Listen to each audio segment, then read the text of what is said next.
Tonight, we are deeply honored and grateful to have a prophetic voice in our midst who can share her story with us that might inspire and lead us to continue to build on our own stories. Sister Helen Prejean is known all over the world for her tireless efforts in trying to combat capital punishment and to bring an end to executions. It was her work that enabled us to have many national conversations around capital punishment, where now there are many states that no longer allow capital punishment, and even some of those that still do on the books haven't done it in a number of years. Sister Helen has also helped to shape the official response of the Catholic Church in the face of executions. She had the opportunity to meet with two popes, and in her meeting with John Paul II, she was able to inspire him to change the language of the Catholic Church about executions where there were only a few exceptions.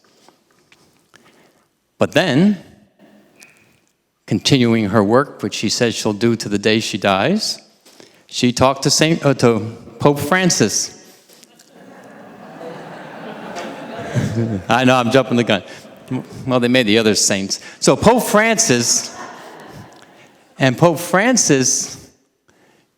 after conversations with Sister Helen last year in August of 2018, he changed the words in the Catechism, where the Catholic response is totally against all executions of any type or situation, that we are opposed to that.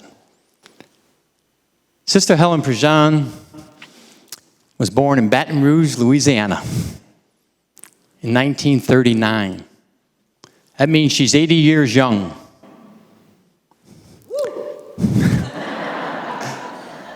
In 1957, she became a member of the Sisters of St. Joseph. And as a young religious in the late 50s, that was obviously before Vatican II. And religious life prior to Vatican II was much different than religious life today. And in her wonderful, inspiring book, River of Fire, which is available tonight, and you can even get an autographed copy tonight since Sister Helen is here, she speaks about the differences in her early years in religious life prior to Vatican II and her years after the council. And one of the things that I found interesting in her writing in this book was when she said that prior to the council, when she first went into the religious community, it was blind obedience. That was the way of life. So whatever the superiors said, she received as the will of God. And so they would always tell you where you're working, what your job will be, when you'll be there, how long you'll be there, and when you'll be moved. And you just did that.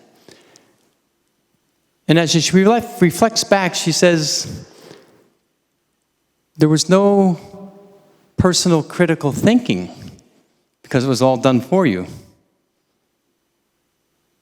But after the council, and new opportunities opened up for her, she began to see a whole new world and started to critically think and reflect about what her path and purpose in that world is.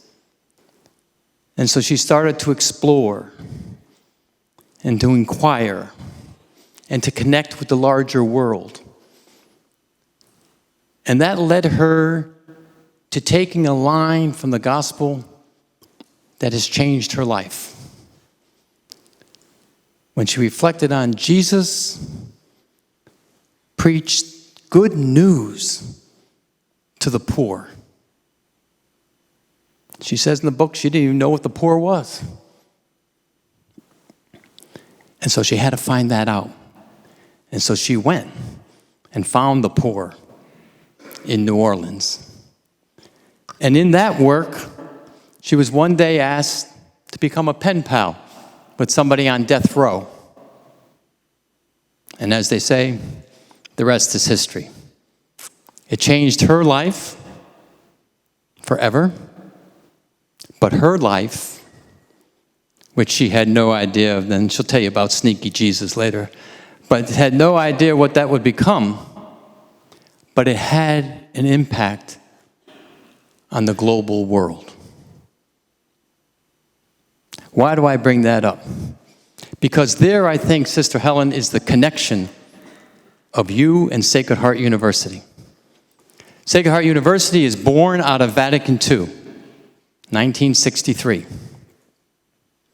And one of the things that we try to inspire and challenge and invite our students to do is to think critically, to ask the bigger questions, to explore, to inquire, to not just go along to status quo, and hopefully to discern by the time they leave here, not just what they think they want to do, but maybe what God wants them to do.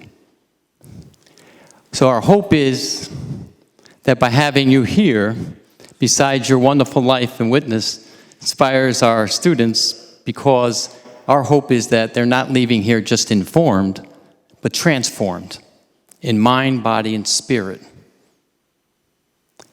There's no one I can think of that's a better witness and example of how to do that than what your life reflects. And so tonight, Sacred Heart community is honored and delighted that you are here. We welcome Sister Helen Prejean. I want to comment on art.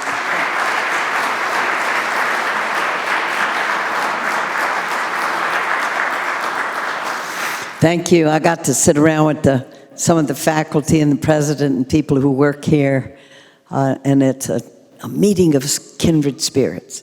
And before I give the talk, I got to comment on this art that's in here. And the first thing is that here we see the pelican, which has been compared to Christ, because the mama pelican, if she doesn't have enough food for her babies, will dig into her own flesh, her own breast, and feed them. And that's why you see the red, when you see the little pelicans there, their little beaks. The pelican is the state bird of Louisiana. And in the days when we were really going at the death penalty in Louisiana, all the former slave states have practiced 75% of all execution. The real practitioners of death in this country have been the former slave states. You had it up here in the Northeast. You had it here in Connecticut. And I flew in and out of Connecticut a lot to work with a group of people, Connecticut citizens, that finally succeeded in abolishing the death penalty here. Wherever the death penalty is being shut down, it's because citizens get involved. But I'm bringing out this pelican because it's the state bird of Louisiana.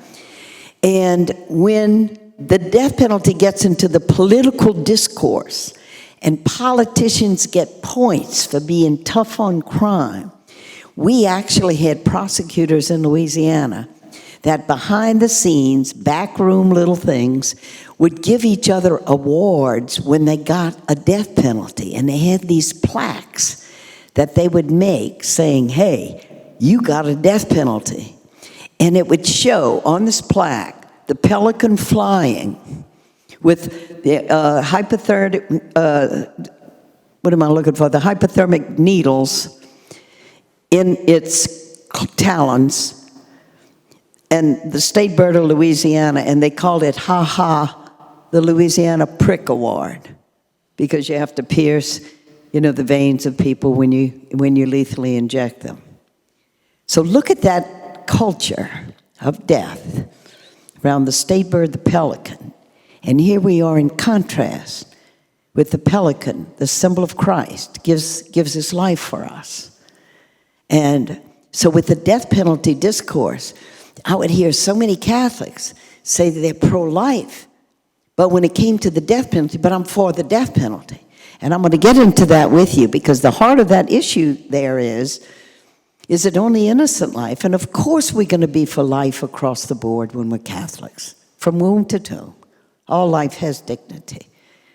But do we have a bright line in the sand to make a distinguishing characteristic of those who are guilty? Is there not any dignity for those who are guilty, and can they be strapped down and made defenseless and put to death? That was the heart of my conversation with Pope John Paul II, which I'll talk about. So the first thing I had to talk about is this pelican.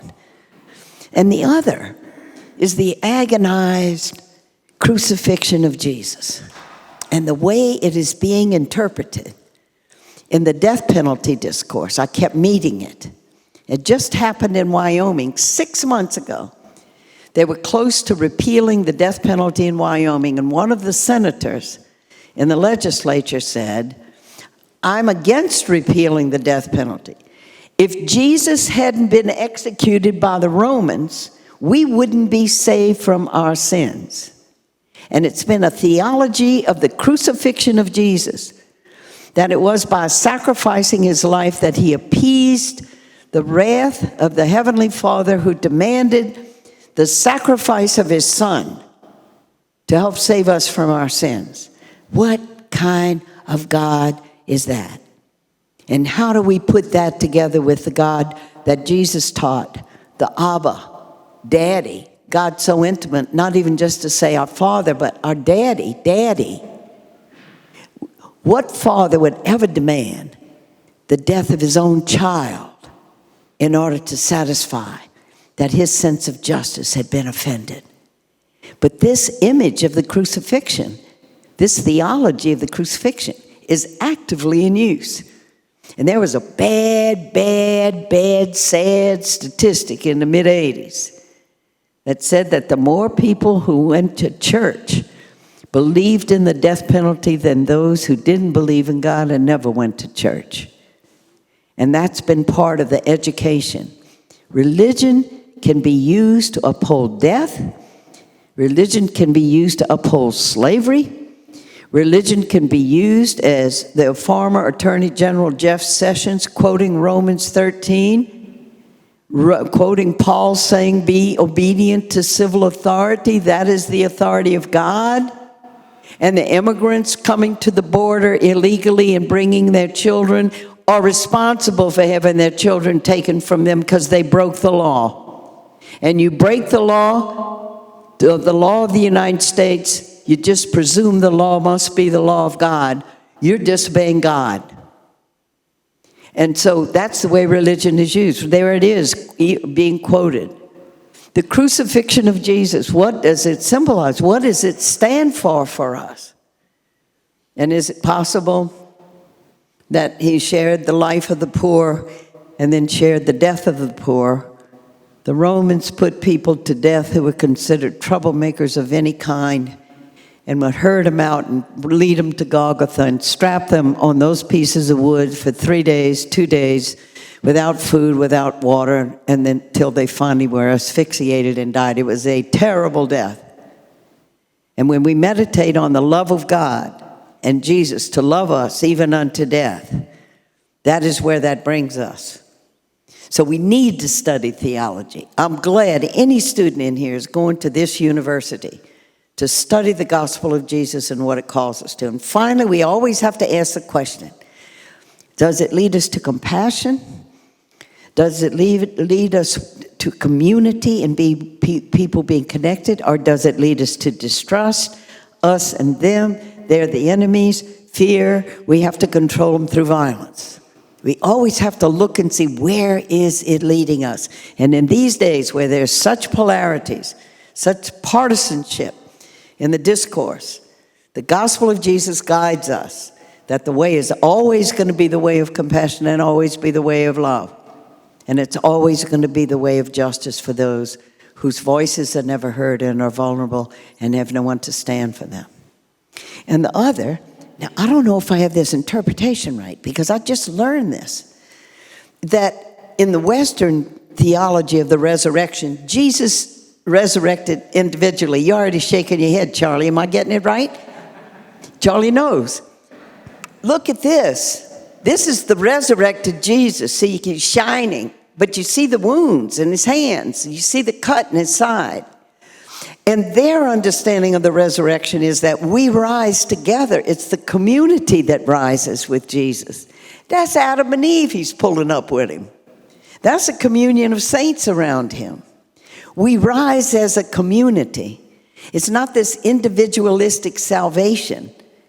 That salvation, especially in the way of the gospel, is that we are always with community. And being resurrected is with a community. We are saved together because it points us then to love. It points us to community, even in the meaning of resurrection. So you got some great stuff in this chapel. I'm going to need somebody to explain to me, is that Mary, and is she weaving threads? Is that yarn? What's that in her hands? It's what? And yarn. And what is she weaving? I see the little thread in her right hand.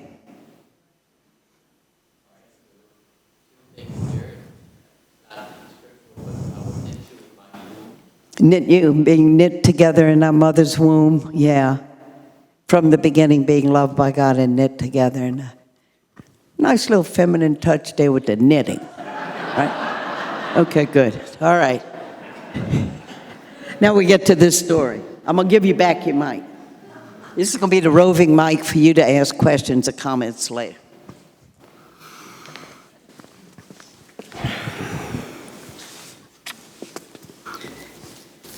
Well, thanks for giving the hors d'oeuvre for my talk, Lawrence. Appreciate it.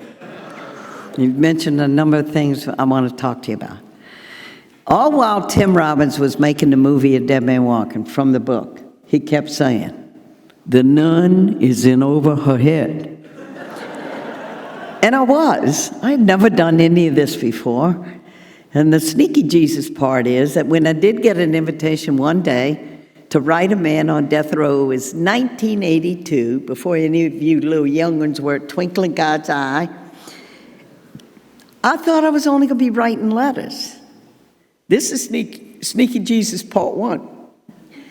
It was 1982. We hadn't had an execution in Louisiana in over 20 years.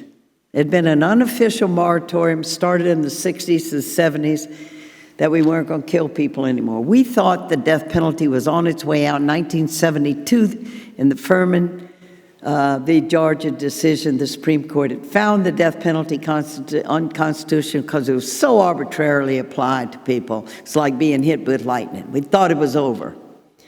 So when I'm writing this letter to this man on death row, and I said, I was an English major, I could write some nice letters, a little poem, every now and then, write letters back and forth.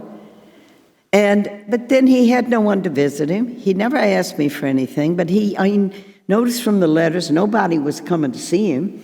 And so I just wrote him, and I just said, look, I'll come see you sometime. I'm not planning to change my ministry. I was working at a place called Hope House in the St. Thomas housing projects, living among struggling African-American people who were my teachers of this woman of white privilege, and I had plenty to learn. And so as soon as he gets this letter, I'll come to see you. In the return mail with the visitor forms you got to fill out, he's so excited. And then he said, look, I'm a Catholic and you're a nun. Will you be my spiritual advisor? So I fill in the papers. Yeah, sure. I was doing some spiritual direction. And I didn't know that 2.5 years from that time, that he's going to be electrocuted to death in the electric chair in Louisiana.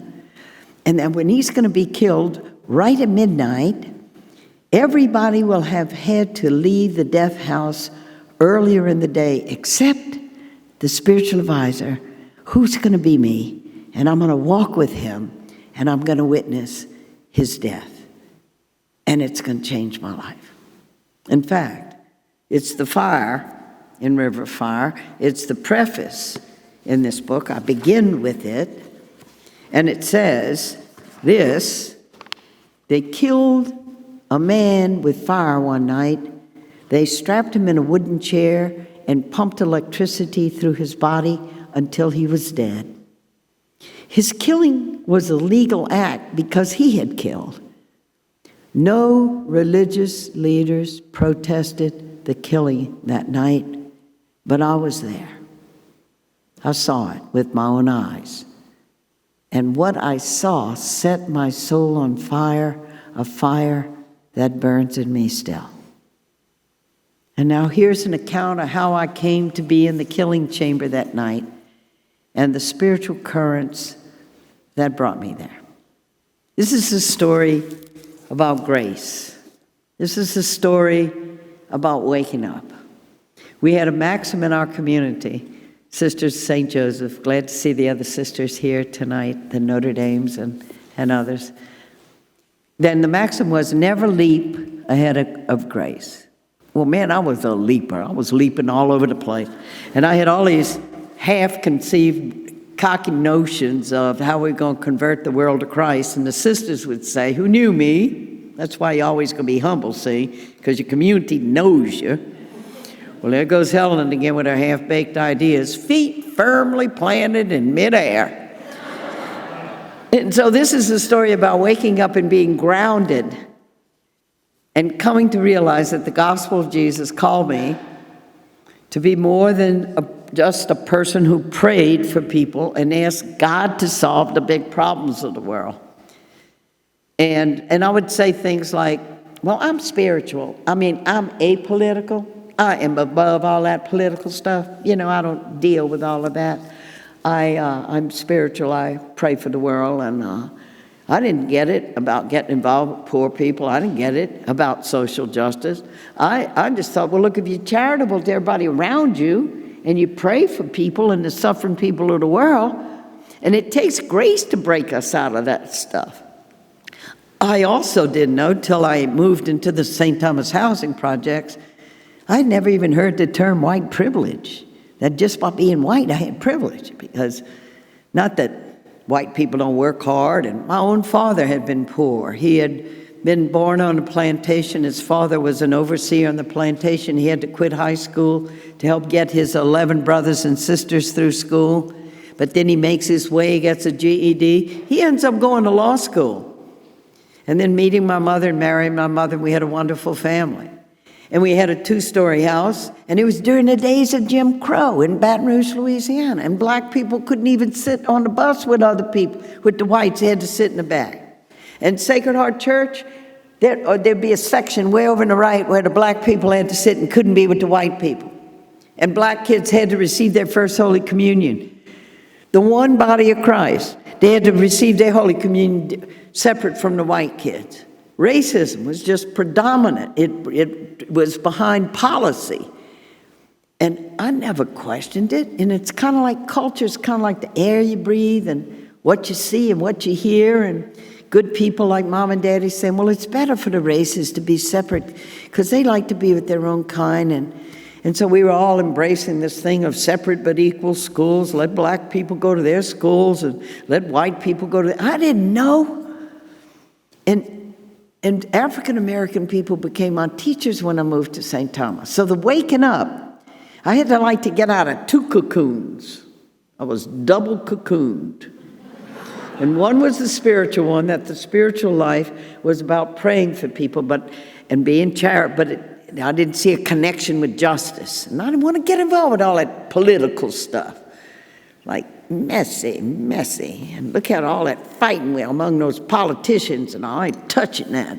Just pray for people. That's much easier. Let God do the sorting out, you know? And I had to break out of that being Christian and following Jesus is more than just about being charitable to people around us. It was about justice. So when Vatican II happened, so with this book, y'all gonna flip at some of these stories, I promise you, about what it meant to be a nun in the 50s. I give a sociological picture of what it meant to become a nun before Vatican II. And it was, you never had to worry about what you're going to dress anymore because you're going to be in a habit. The other thing is you never had to ever worry about making a decision because the Spirit is going to make that for you. And you know, before Vatican II, it wasn't just nuns that were doing just blind obedience to superiors. I mean, people in church, it's whatever Father said and whatever the bishop said, and people didn't have to think. Catholics would just say, we're going to be obedient. Be obedient to your pastor, be obedient to your bishop. And we weren't. Vatican II, one of the gifts Vatican II gave us was to read the scriptures and to study the scriptures. Because before then, only Protestants were quoting the scriptures. We would quote the catechism, the church teachings, which is an interpretation of the Gospels. But Vatican II said, go to the source, go to the Gospels. And so we began to read and learn the scriptures for ourselves. And nobody took Vatican II more seriously than the nuns, the religious women in the Catholic Church. And within an incredibly short period of time, we took all the documents from Vatican II, that being obedient and following the call of God has got to be much more involved than simply obeying what somebody above you tells you to do. Now, this is what you do. Here, this is going to be your major. Go do that. Then this is the work you're going to do. And anybody growing into adulthood, part of being young, is we know what our parents, who have taught us good values, what their expectations of us. How many stories of young people have I heard about my father really wants me to be a lawyer? But I don't get all that lawyerly stuff. Man, I want to be a mechanic. I am really good with my hands. We have to sort out our vocations. We have to listen for our gifts and learn them. And that's what education's all about. Educare. It draws out of us who we are. So then we can follow God's Spirit in our life to discern where God wants us to be. In our community, when Vatican II happened, it was hot and heavy in the debates among the sisters of what was the call of the gospel for social justice. And I was leading people in retreats. I was out in the suburbs, loved the people I taught, always loved the people I served. But they had 10 major housing projects in the city, and there were some people beginning to go and feel the call to go and be with poor people in the struggle. Some of our sisters were going to Latin America to join the people in their struggle there for just the most basic dignity. And I was in what was called a spiritual camp. I just said, well, I'm part of the spiritual camp. I don't believe in that we got to all be these social workers. We are nuns, not social workers. And if we teach people about God, they have everything. Of course, I don't know what it's like to see a child die because they can't get health care. I don't know about poverty. I don't know because I've grown up in privilege. And then the good thing about belonging to the community is the pot is always being stirred. And you can't go be in your little lagoon there and just have your little life. And so our pot was stirred, Vatican II, the call for religious women to get back to your founder, get back to the Gospels.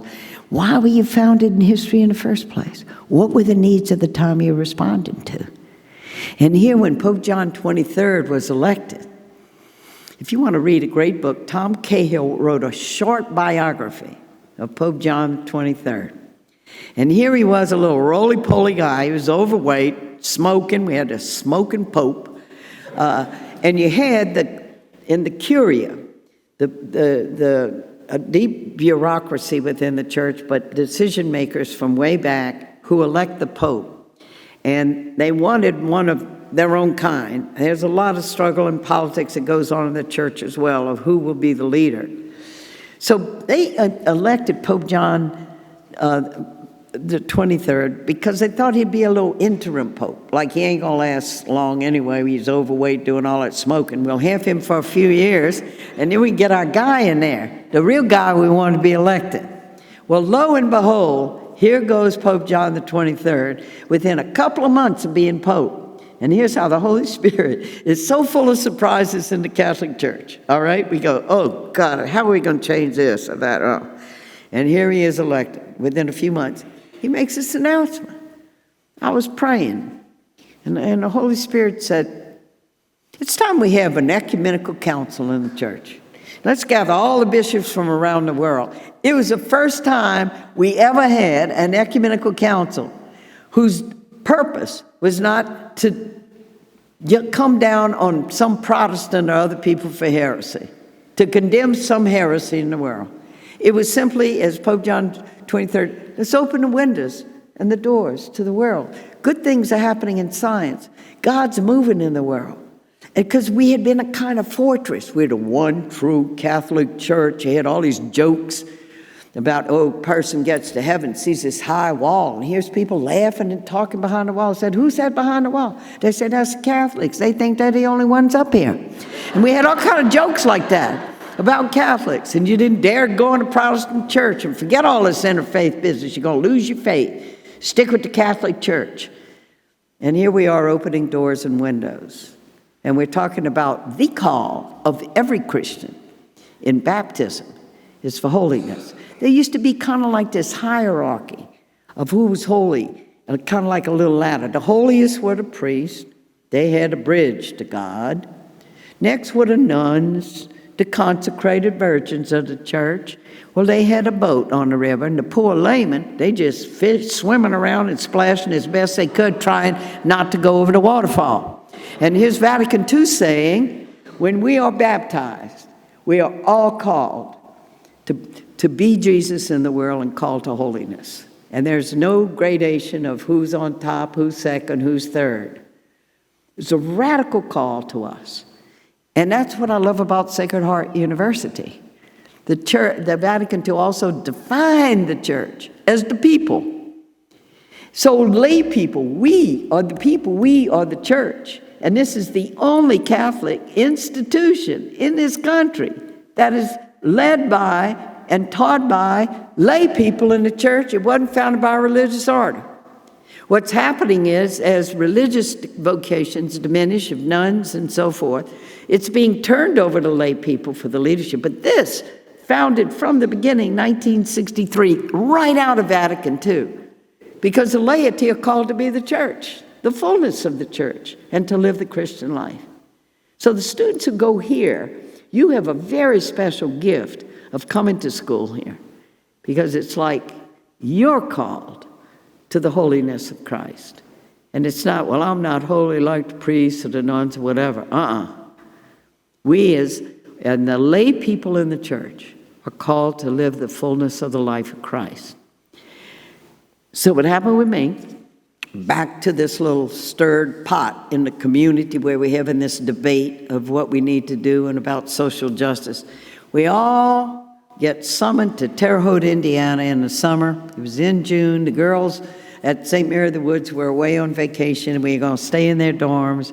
And I am chagrined when I hear, but for 3 days we're going to have this social justice nun talking to us.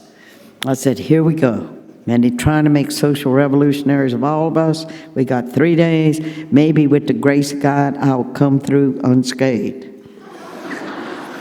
All the way up to Terre Haute, that was the way I prayed. Got there, first day, I did come through unscathed. Marie Augusta Neal, a Notre Dame de Namur sister who taught at Boston, at Emmanuel College, 40 years, sociology, so she's on the ground, and the New Testament. She was going to talk to us. First day, talked about the rich countries of the world, the poor countries of the world. You know, we overweight and on Weight Watchers, they starving. I knew the world wasn't fair, but I'm like one little person, right? So I slept well that first night. And she had announced that the next day, she's going to talk about Jesus. Hot dang, I'm thinking, Jesus, let's bring on Jesus here. We need a spiritual message. Let's have it. And I was sitting in that room like you sitting here tonight. You never know when God, the title of the chapter is Lightning and how lightning works. There's also a Psalm 81 that says, unseen you answered me in thunder. So here I am sitting there. We're going to hear about Jesus. And here she goes. And she said, Jesus preached the good news to the poor. I knew what was coming next. How every hair of our head is numbered. And blessed are you who are poor. Great will be your reward in heaven. You're suffering on the earth now, but you're suffering with Jesus. And one day when you get to heaven, your crown will be brighter. You'll be sitting at the right hand of Jesus at the heavenly banquet. You're going to be served hors d'oeuvres first of the heavenly banquet. You're going to have special blessings, your reward in heaven. And she says, integral to the good news that Jesus preached to poor people was it was not God's will for them to be poor, and they had a right to struggle for their rights and what they needed, the basic necessities they needed, and not to be poor their whole life. And I realized when she said those words, I thought to myself, I don't even know any poor people. And I got it. Integral to the following of Jesus is to be in solidarity with people who are struggling and to join them in their struggle. And that's justice. That's a lot more than just charity. And I came home from Terre Haute, and you don't make the changes all at once. And I began to volunteer to take a bus in New Orleans and begin to go into the inner city.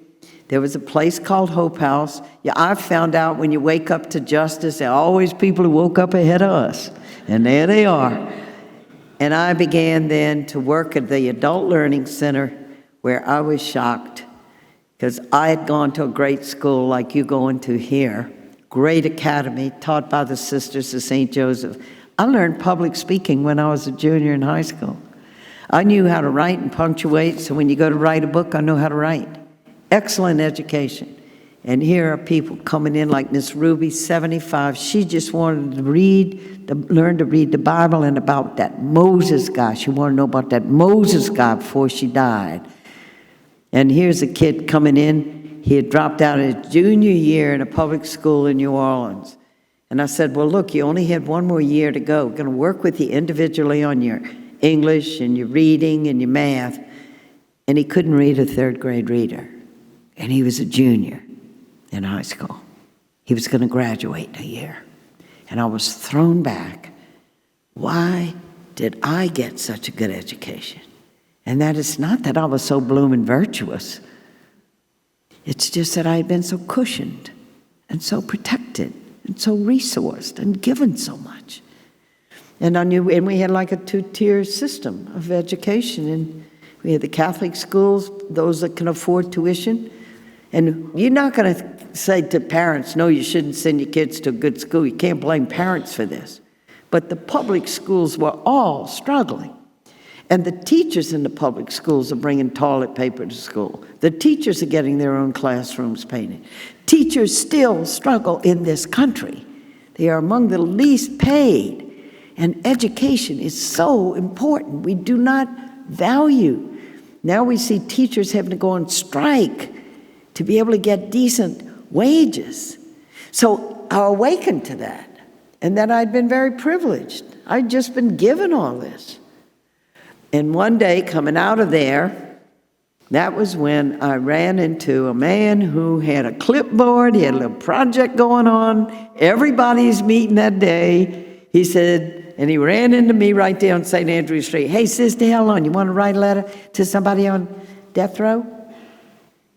All I knew was if he was sitting on death row, he was poor. I was there to serve poor people. I could write a few letters. And, the street language was capital punishment means them without the capital get the punishment. And if you look at the track record of the over 1,000 people who have been gassed and shot and electrocuted and lethally injected in this country, they are all poor. Nobody with money goes to death row. And I soon found out the reason is what kind of defense you get at trial makes all the difference. Just like if you got a brain tumor and what kind of health care you have and what kind of oncologist you have makes a huge difference about whether or not you live or die. So I wrote the letter. Sneaky Jesus did his work. I ended up witnessing that execution and came out of that execution chamber that night shocked by this whole thing. How could this had happened? I'm learning about the criminal justice system. I don't know anything. I don't know how it works. I don't know how the appeals courts work. My second book is The Death of Innocence, where I accompanied 2 people who were innocent to the execution. They got killed by the appeals courts. They got killed because truth didn't come out at trial, but by the time they could get a good defense and they could get someone to volunteer to get the DNA evidence for them, the appeals courts, using these things called procedural bars, said you filed it too late. We're not going to let you do the DNA test, and they let you go to your death. I didn't know any of this. How could I? I was never involved in it. But when I came out of the execution chamber that night, it was in the dark. They put you in a prison vehicle and bring you to the gates of the prison, where the sisters were waiting for me, and 2 of the lawyers who had worked really hard to save Patrick Saunier's life. And I remember thinking, the first thing I did was I vomited. I threw up because I'd never watched a human being intentionally being strapped down and killed. And then I remember thinking, this is a secret ritual. People in Louisiana are going to just hear about this, and they're going to hear about the terrible crime, which I'm going to go into with you because it's really important. There are 2 arms on that cross. And where's Jesus in this? One is the victim's family who's suffering. The other is the person who did the crime. And where's Jesus? And I'm going to make that journey, but I remember thinking, I'm a witness. I got to tell the story. And I actually thought of you. I wasn't picturing your faces. I didn't know this place.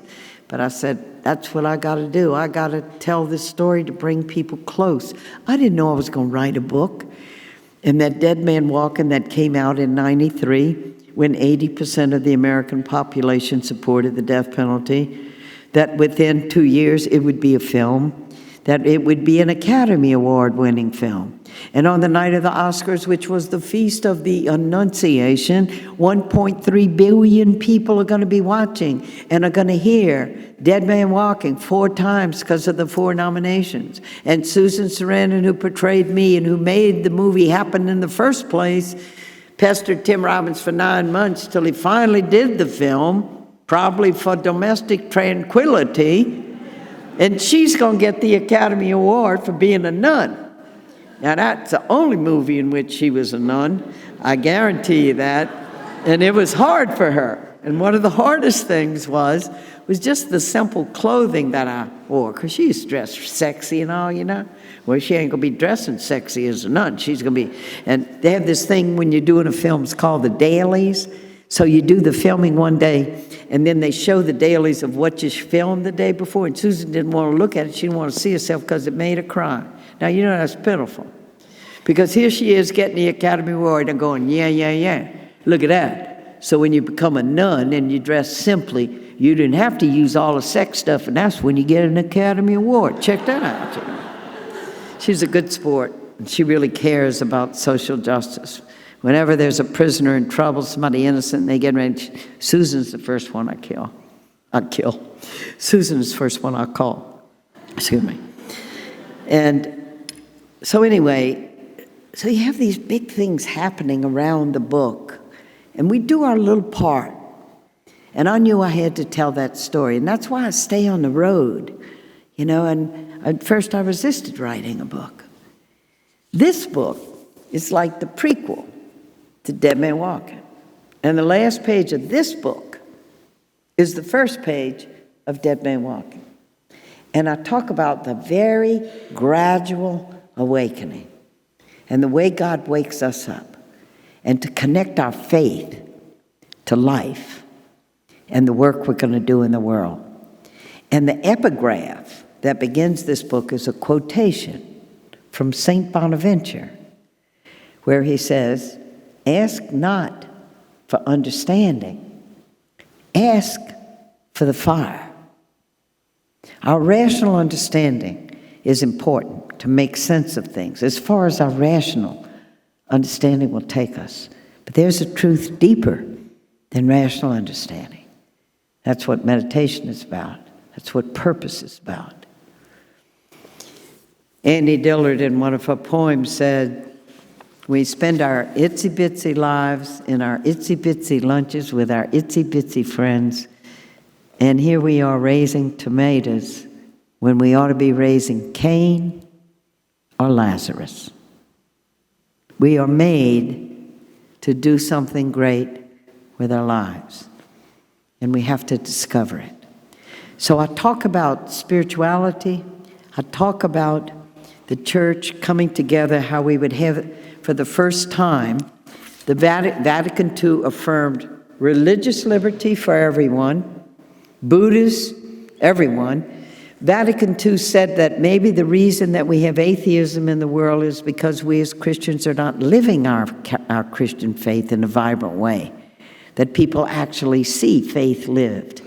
Because it's much more than just assent to doctrines. It's living the gospel of Jesus in the world. And if we don't live it, if we're not the eyes and the hands of Jesus in the world, Jesus doesn't get to live in the world. It happens through us. And that's the fire, and that's the passion, and that's the living.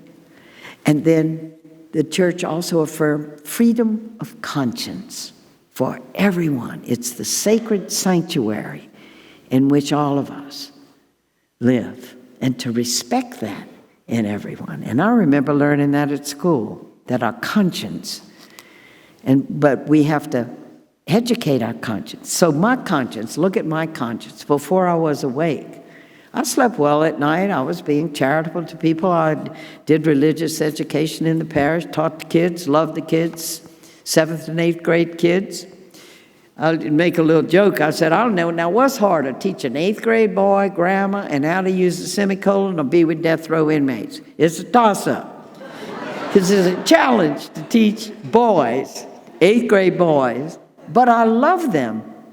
And I love the teaching. And when you teach, you learn. But then we're having these adult discussion groups that are beginning to happen in the parish. And I talk about poor Father Paul Raymond Moore. And here he's getting close to the years of retirement. I really loved him. But he didn't have a clue about this Vatican II stuff. And he's obedient. He's an obedient priest. He served the church as best he knew how. And here all these changes were happening right as he was looking to a quiet retirement. And here he had this nun on his hands. I was the director of religious ed in the parish. We'd meet every Monday. And in his strict seminary training, he was taught never to look a woman in the eye. He never looked at me. I never looked into his eyes. We had these conversations about everything in the parish and all. And then I found out, I think he went to the seminary when he was like 4 or 6 or 8 years old. He had never had a birthday party. He had never had a birthday party. So it's just this humanness, where he connected with the humanness of people and respecting his struggle. So got together with his buddies in the parish. He had his little cronies he'd meet with, and they'd smoke their cigars and drink their brandy and solve the problems. No women were involved in the parish council. This is all a men's thing, but he had his little men's group. And the wife of one of them, we planned a surprise birthday party for Father Moore. And we had it at our house, the sister's house. We had a little barbecue. We had a little happy hour for him and his little buddies, for all of them to together, have their little brandy and stuff, their little cigars. We made them do the cigars out of the house. And then we had the meal, and we presented him with a cake and candles. And we all sang happy birthday. And he was moved to tears. And afterwards, he stood up to make his little thank you speech. He had this deep sepulchral voice, and everything he'd say, his little tagline was, and so on down the line. And he said, now we've had a great party here tonight, and so on down the line. And then we've had a lot of changes. It was big for him, for the sisters not to be in habit. Sisters no longer in habit, and so on down the line. And then he said, and he looked around at all of us. We were community. With all the changes going, we were community. And he said, but tonight, everything is looking rosary. And I loved him, and I remembered that, and I have that story in there, because there was so many changes going on in the old guard with the priest and all that they had learned. And now here you got a nun in the parish doing religious education with the people. And the authority was shifting, where from before you just simply went and asked the priest, to people are figuring things out. You look at the teachings of the church that give you guidance, but we're figuring things out. And what does this mean for me in my life? Everything. And so I just talk about this raucous adult discussion that went on in the Garvey house. I just met one of the Garvey kids in Chicago just a couple of nights ago. And he said, boy, we got your book, sister. I know, I remember that. We were just kids. We were upstairs, but boy, we could hear the adults going at it downstairs and figuring things out. Like, what does this mean? And somebody is saying in the group, well, we say we're supposed to listen to the priest, but here the priest said from the pulpit, that hurricane we had, if you had damage on your roof, you must have been sinning. Well, our family ain't been sinning any more than the other people in this parish. What's he doing saying we sinning and the hurricane was the sign that we had sinned? So not accepting that anymore in this blind faith, but going to the Gospels and beginning to figure it out. But the day of leaving home, and I tell you through that, when you left to join the convent, they took the words of Jesus very seriously, that you leave your father and mother, and I was never going to step in my family home again. Once you stepped, it was like semi-cloistered. And so I packed with Mama and helped me sew all my little nun clothes, like no colored pajamas. You had only white pajamas. You had only black and white, everything black and white, packed in a little trunk in the back of the station wagon. We were going to drive to New Orleans. And I think I would have made it without tears. And Mama had to go and say to me, did you feed Billy Boy? Well, Billy Boy was our parakeet that I taught to talk. He was a Catholic parakeet because he could say half the Hail Mary. But then he got a little mixed up. And we'd be sitting at the table and we'd hear Billy Boy going, Hail Mary, full of grace. The Lord is with Prejean. Billy Boy's a dirty bird. Drop dead, stupid. I mean, he was mixed up all over the place. And here Mama says, did you feed Billy Boy? And we had one of these chest deep freeze. They all in the car. And I leaned over and I just began to cry. I couldn't stop crying. I got in the car and sat between Mom and Daddy. Mary Ann drove all the way to New Orleans, where I then stepped into my new home. And they could come once a month to visit. So I steeled myself not to think of home, but to give myself over to my new life, that God was going to be sufficient. And I really wanted to learn to pray. I really wanted to learn.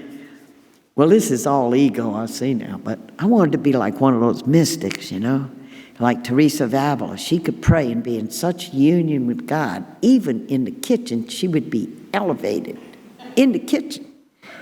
And people could hear her saying, not now, Lord, not now. She was trying to stir the pot or whatever. Well, I wanted to be able to pray and be in union with God so deeply like that. But who is sitting behind me in the chapel? Click. Click is sitting behind me. She is clicking her nails. Click, and then doing these big sighs. Click. How you going to be a mystic when you got somebody clicking their nails and doing these sighs? So one of the practices that we had in religious life was that when you were trying to be sorry for your sins or the things you were doing wrong, that you could, when we were in the dining room, you could publicly ask Mother for penance. And so that meant that you would go up at the end of the meal with Mother and Thelma, and you could kneel before and say, Mother, please give me penance for being uncharitable. Well, click was my big one. I mean, I could be there every night for click. And Mother would give you a penance, and then you'd say the Our Father with your arms outstretched to imitate Jesus as a kind of penance. And all this would go on in our dining room, and that was our way of doing penance. Well, once we reached out to the suffering world and got to be a part of what was going on, you didn't have to do extra penances because it was there. It was in the fabric. It was in the suffering. So this is a book about my waking up and then receiving that invitation to write that letter, and then being present, and then going out ever since to continue to tell the story. So when people ask me this question, this is probably what the media has asked me the most about the opera, because you have the Sister Helen character in the opera. What's it like to go to the opera and have that person on the stage is you? What's that like to see yourself portrayed? Or also, what's it like to see Susan Sarandon portraying you on the silver screen? And this is my honest-to-goodness answer to them. It is about much more than me. This story is to get the story out there to bring people close to this reality, to come to our own hearts, so that we can know that we as a society are not going to imitate the violence, to try to stop the violence, to end the death penalty.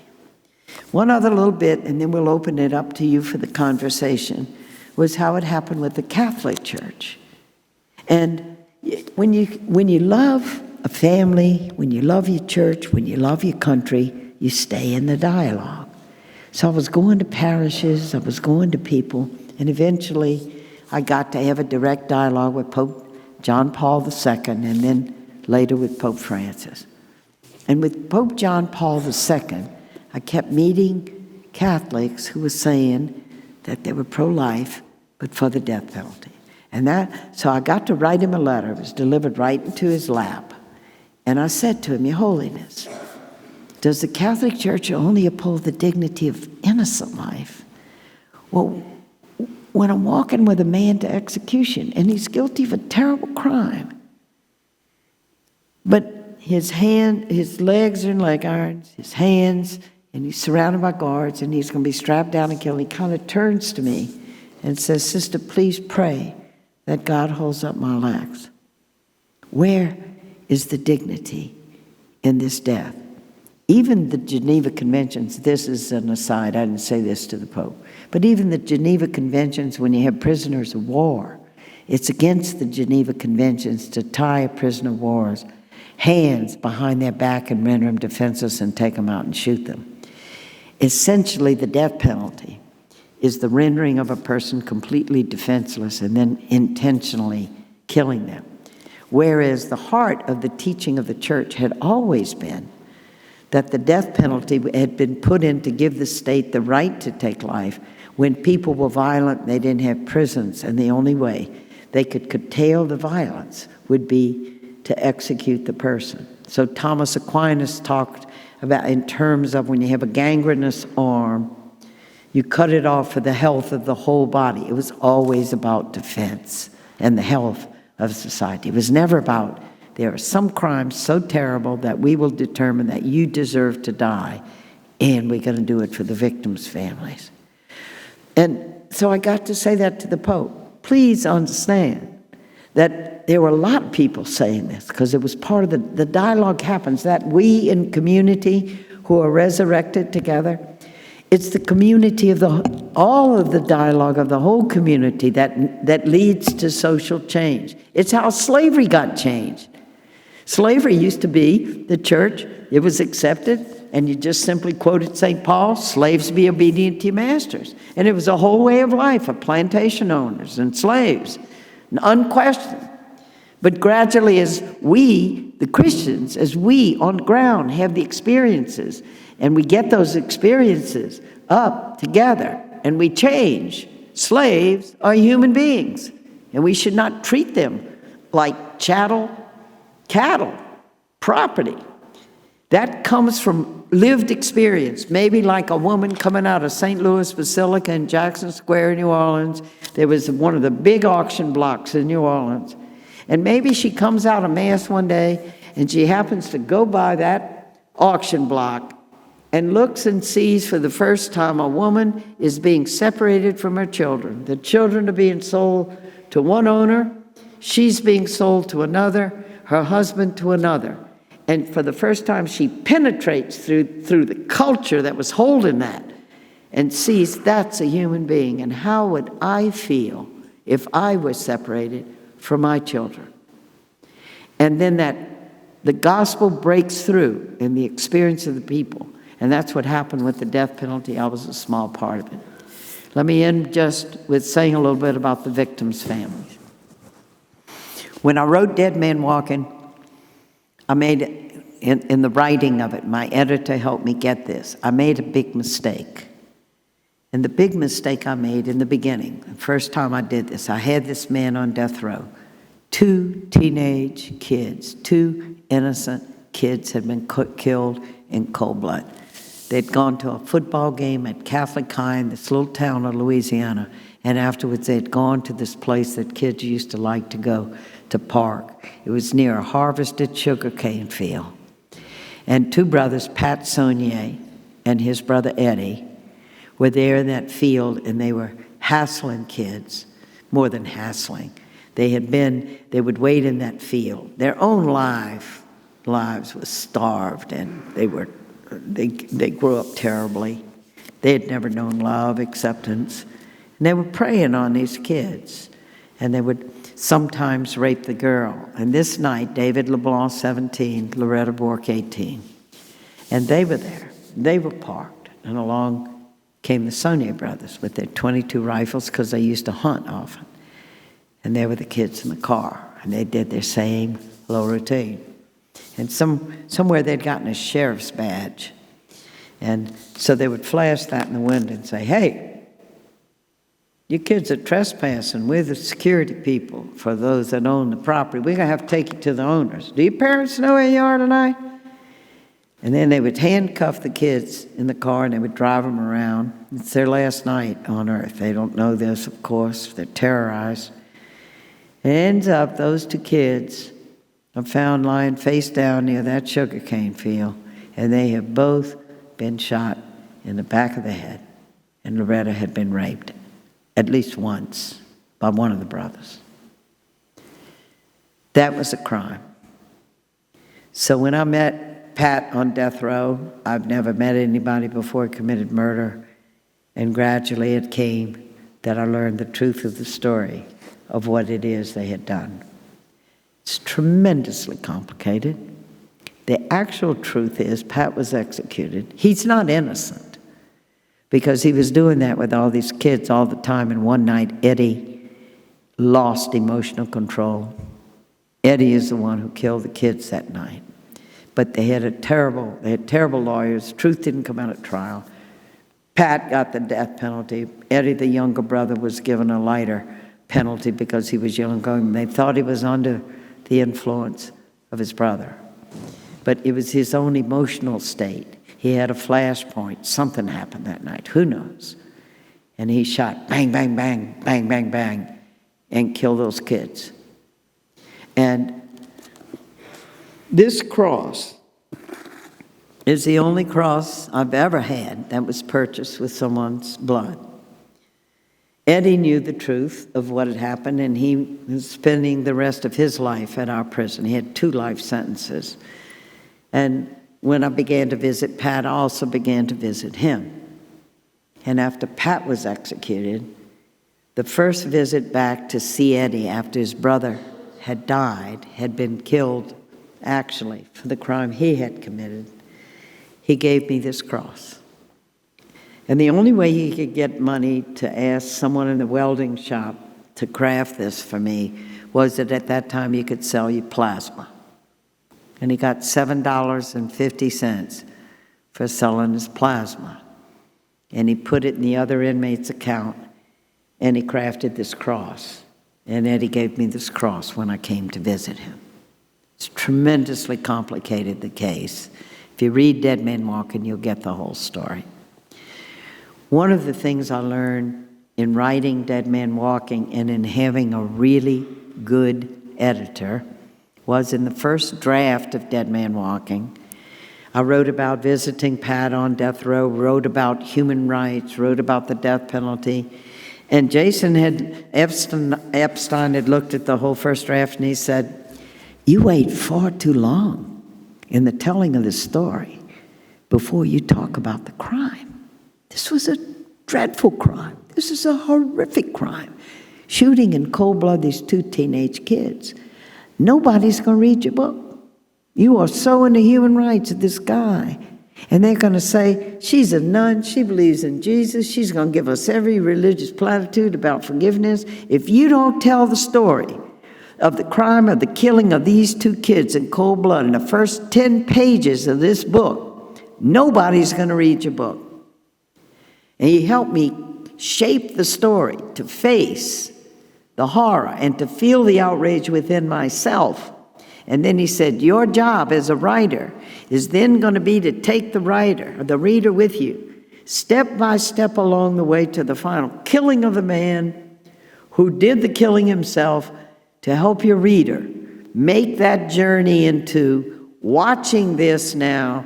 What kind of justice is this for the state now to imitate the murder, make the person defenseless, and kill them? That's your job in writing this book. And if I hadn't had that good editor to help me shape this story, you never would have heard of Dead Man Walking. It's that community. It's the we. We resurrect together. We write books together. We are interbeings. We are not this individualistic, self-made autonomous that go around life. Community and editors. And I'm grateful. And the other part was with the victims' families. So the parents of these children were so traumatized and upset.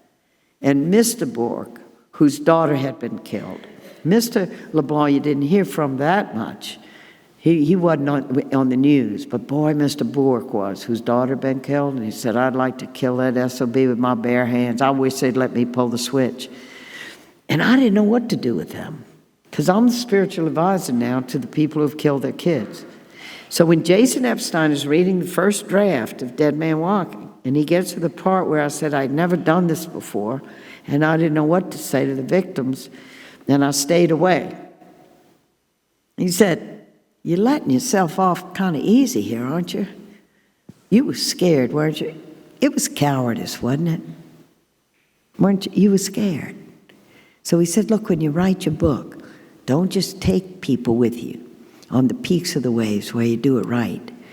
Bring them in the troughs when you make a mistake and you do it wrong, because then they're going to trust you to take you through the story, knowing that you're going to be truthful and not just to put a good spin on everything that you do. If I hadn't had him, and then the journey into the victims' families after I had stayed away from them, and this really comes out in the opera. I'm standing there in the opera. There's this sextet where you have for the victims' family, 2 sets of parents, and the mother of the death row inmate. And they're all singing, You Don't Know What It's Like. And I'm in the middle going, I'm sorry, turning from one to the other. And Owen Hart, who's the fiercest, who's hurt so much because his daughter had been killed, says when I say I'm sorry, you say that a lot, sister. And maybe that comes from being way out of line, because I was in over my head and I'd done it all wrong. So I began after that, especially after meeting Lloyd LeBlanc, the father, who invited me to come pray with him, whose son had been killed, and taught me the journey of forgiveness. Forgive. Give before. And as Lloyd said, people think forgiveness is weak, like you condone it. Oh, you killed my son, I forgive you, therefore I condone it. And he said, everybody was saying to him in the community, Lloyd, you got to be for the death penalty, or it looked like you didn't love your boy. How could you lose your boy and almost lose your wife from grief and not be for the death penalty? And then when he did meet me, he said, Sister, where you been? All this time he'd been visiting those 2 brothers. You didn't want to come see us. I haven't had anybody to talk to. And then he was the gracious one. He's the one who then extended his hand and said, Sister, I pray in this little chapel. Come pray with me. And that was an invitation of grace I could not refuse. I said, Mr. LeBlanc, I'll be there. And here's one of the gifts of being Catholic. His prayer was to keep an hour of adoration before the Blessed Sacrament in this little chapel from 4 to 5 in the morning. That was his hour. And I joined him there. And we knelt together. It was Friday morning and said the rosary. And one of the gifts of being a Catholic is we are given so many ways to pray. The rosary is one of those where we reflect on the mysteries of the life of Christ.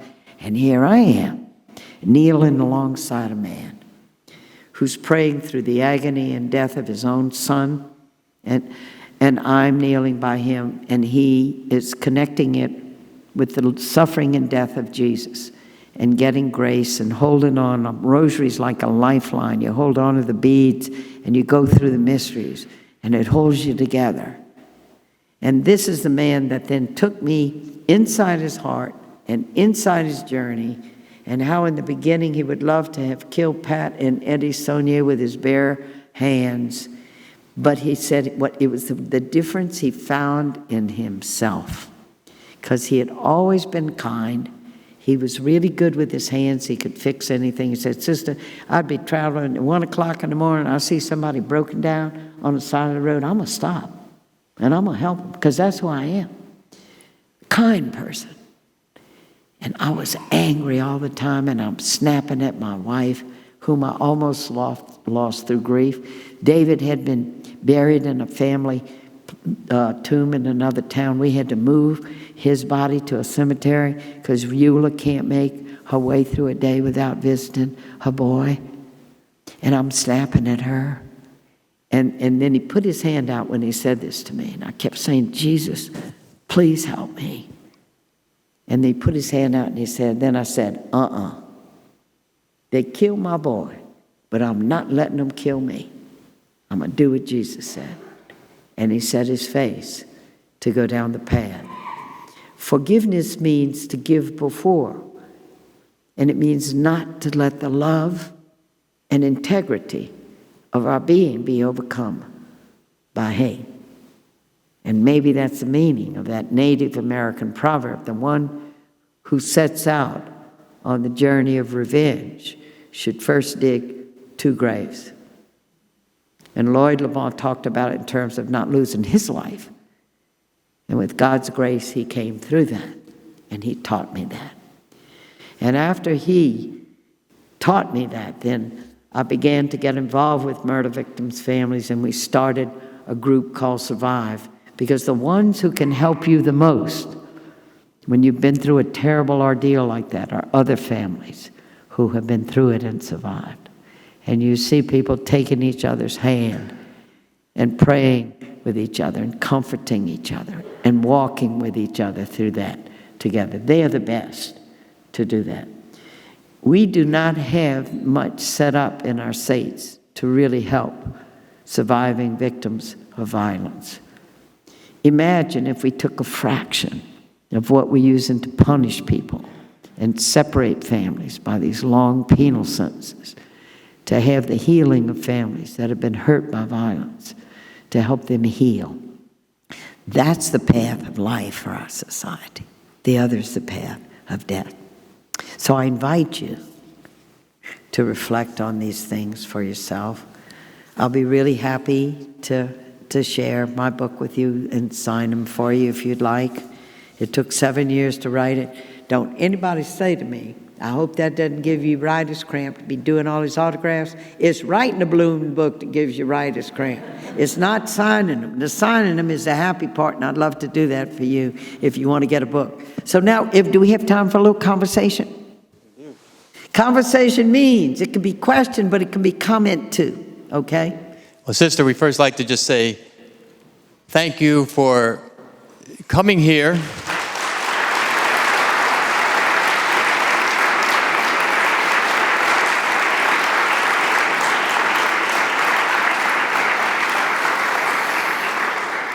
And your river of fire is flowing as strong as ever.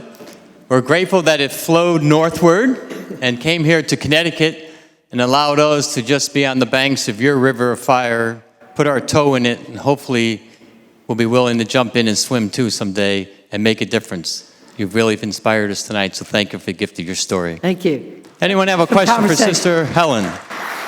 Anybody a question, a comment? Comment, anything? Especially from the students. Don't y'all be shy over there. I see you.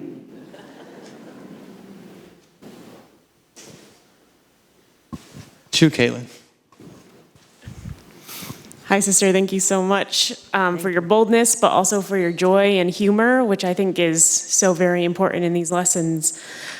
I think so often I love how you speak about sneaky Jesus, because isn't that the case?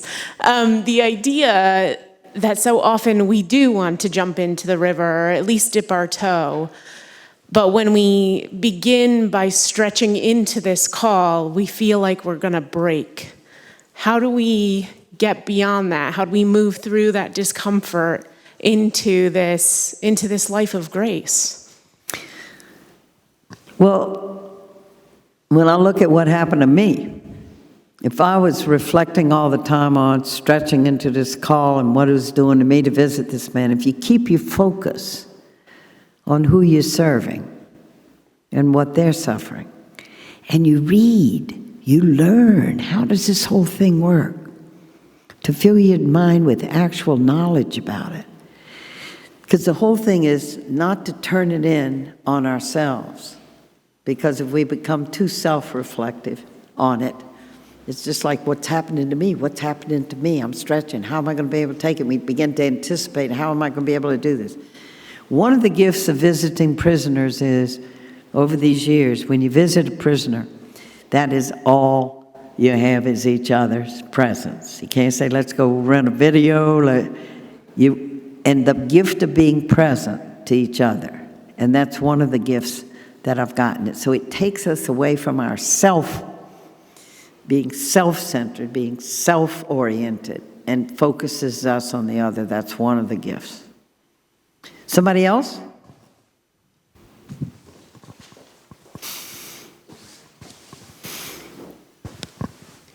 So I've been trying to figure out how to word this the entire time that you were talking. I believe in forgiveness, but I also sit here and I wonder about how somebody learns. So you're going and you're talking to these prisoners, some who have committed murder, some who are accused of committing murder, but how are they learning? We forgive, but there's still this piece of their life that they've done something wrong. And it's not my job to tell them that they need to learn from that. I know that, but I struggle with people learning from their mistakes, and I feel like we should set them up to do that, but are they still, I know you don't have the answer to that, but I don't know. I just feel like there's this learning piece that I feel like is missing from a lot of the cases that we're seeing that are coming across the media and things like that. Yeah. One of the things is that when we start visiting people, when we start getting to know people, or even reading stories about people, how do people murder other people? How does that come about? One time the warden of the Louisiana State Penitentiary, it's a tough penitentiary, said to me, "Sister, do you know who by and large in this prison make the best trustees?" It's people who are in for murder. And when they got up that morning, they didn't know they were going to murder somebody. I have never, this probably is the question I've been asked by the media the most. Come on, sister, there's some people out there that are really evil. And I said, I've never met a person who's really evil. And I could think of the 6 human beings I've been with who've been executed. The first one, Pat Saunier, told you that story. It's he and his brother. Eddie lost it. He killed those 2 kids. The second, Robert Lee Willie, he was in with a man. They were on drugs, and the man was very vicious, and they picked up a girl on the side of the road, and Robert did not want to kill that girl. He respected women. He did not kill women. But Joseph Vaquera, he got out of control. He started killing her, and he said, hold her hands, and next thing you know, he's involved. He's scared of Joseph Vaquera. But his direct intent was not to go out and kill a woman. The third one I was with was mentally ill and on drugs and had blacked out and did not even remember killing a woman. This is an hour before he was executed. He said, I'm not trying to get out of anything, but I don't remember anything. I'm not saying I'm innocent, but I don't remember anything they said I did. So you have these various levels of consciousness. But all the people that I know, well, then Joseph Odell was innocent. Manuel Ortiz, that I'm with now, is innocent. So it was people getting involved in situations and doing things that were terrible for an immediate thing. Either they were on drugs and they had to get money and they go in a convenience store and the owner's there and they shoot and kill them or whatever. Some people really do evil things. You can never call a human being evil. A prosecutor at trial trying to get the death penalty, cannot point to that defendant and say that is an evil person. You cannot legally say that in court. You can call his act evil, but never the person. So these things often happen to people that have chaotic lives. Often they're lives of addiction where they got to get money or something, and they end up being part of murders. Kids that belong to gangs. They've never had a family. The gang is the family. Killing to gain initiation in the gang is part of it, and they do a killing. It's usually people in some kind of stress or situations where it's not a normal life, where you have a job and you go into school and you got an intact family. It's chaotic lives, and chaotic acts happen out of that.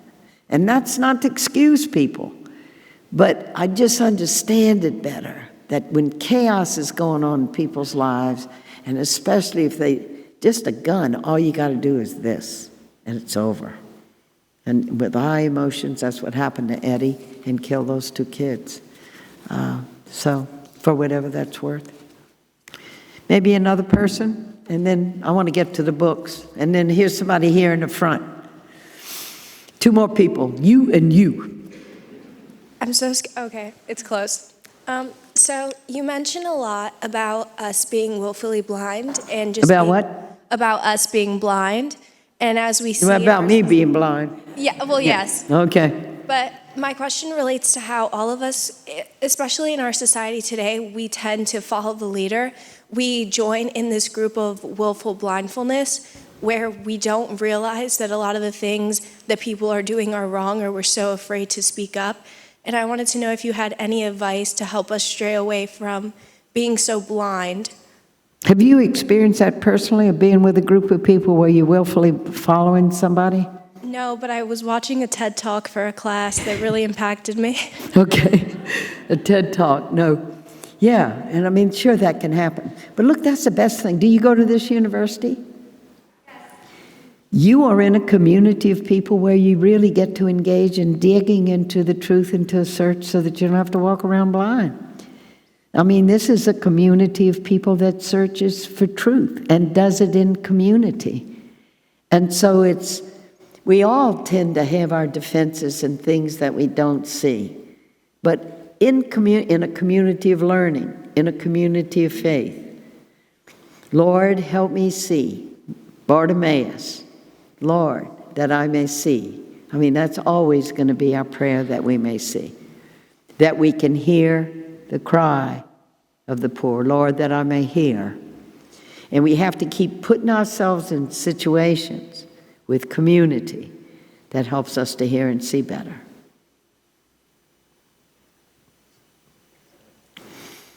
Okay, we're going to let him, because we haven't had too many men speak. We need that nice little white male with the pink Sister, cheek. thank you. I appreciate the thoughts and open-mindedness you have this evening. In regards to the last question, my personal experience has been with my own children, and I would like for you to speak in regards to role models for our children as well.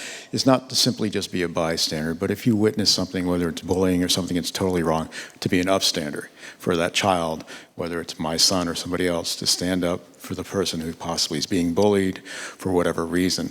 And how can we create these role models and go forward in life when you do see something wrong or something? So you're talking about parents? Well, not only parents, but people in regards to being role models for children, for young people, whether it's a son or a daughter or simply somebody in our community, because community service is so important. And being an upstander, for instance, is just simply when you see something wrong and somebody's being bullied, whether it's at school or elsewhere, you don't simply just become a bystander, but speak up for that individual. That's the point, similar to what this young lady was talking about. Okay, I am having trouble hearing you. Okay. For some reason. Can you just what is the pointed question? Right. But it's not simply a question, but what is your thoughts in regards to us as role models for our children or for young people, whether it's a young boy or a girl, in confronting things that we think are wrong, instead of just being a simple bystander, being an upstander and standing up for those people. As being a role model and confronting things that you think are wrong. Exactly. I'm sure you know this, but you talk to your children. You have long conversations with your children. You talk to them, really talk to them, and be open to learn from them. Young people. I just know this in one simple way about the death penalty. I know of kids, a kid in 8th grade had read Dead Man Walking and started talking to our parents about it. But to have conversations with our kids is one of the best things we can do, where we're not always got the TV on or looking at Netflix or whatever, but we're talking to the children about things. And if you have that habit with your children, and then they see what you do, they see you act, where you don't have to say any words at all. That's all I know. I don't know if I know anything better than that, and it's something you probably already know. Yes. Thank you very much. My question is that regarding the end of the book. The end of the book. End of the book. Your letter to Pope. Here I go. Pope Francis. Everybody's calling him Pope St. Francis. I would love to know About if you got women. an answer In the church. from the Pope after you wrote him. That came about because there was a man on death row in Oklahoma who was innocent, and invited Pope Francis to help him, and he did, and so I got to meet him. And in Rome, I delivered the letter from Richard Glossop, whose life he had helped save, to the Pope. And I also had this other letter. And the Pope alone, of course, is not going to change women in the Catholic Church. But they're moving in some directions that they're really looking into women being able to preach in church. I mean, the way it's written now in the liturgy, a woman cannot proclaim the gospel, only a male can proclaim the gospel. And deaconesses, you know, that there were deaconesses in the early church, and to move there. My whole point to the Pope was that if you have only males who make policy and decisions about the life of the church, it's not going to be healthy. That we need the wisdom of women in there, in the policy making and in determining things, and to do what he can to help that to happen. Or we're never going to have a healthy church. And we don't have a healthy church. The priesthood with clericalism is not healthy. And it's not good to be deprived of half, well, it's probably in practice, it's 2/3 or 3/4 of the church are made up of women who really are the church. And so until we start including the women, the voices, the wisdom, that it begins to, in the reflections on policies and the way we do things, we will not have a healthy church. Now that's just bubbling up in the church all over the place. And we have women. So in local situations, wherever women can have a leadership role and stand up and have a voice and help to determine things, we need to take that leadership. Did he write back to you? No. And I didn't expect him to write back. Dear Sister Helen, here's what we're going to do about women. No. I'll see you at the book. The last thing here.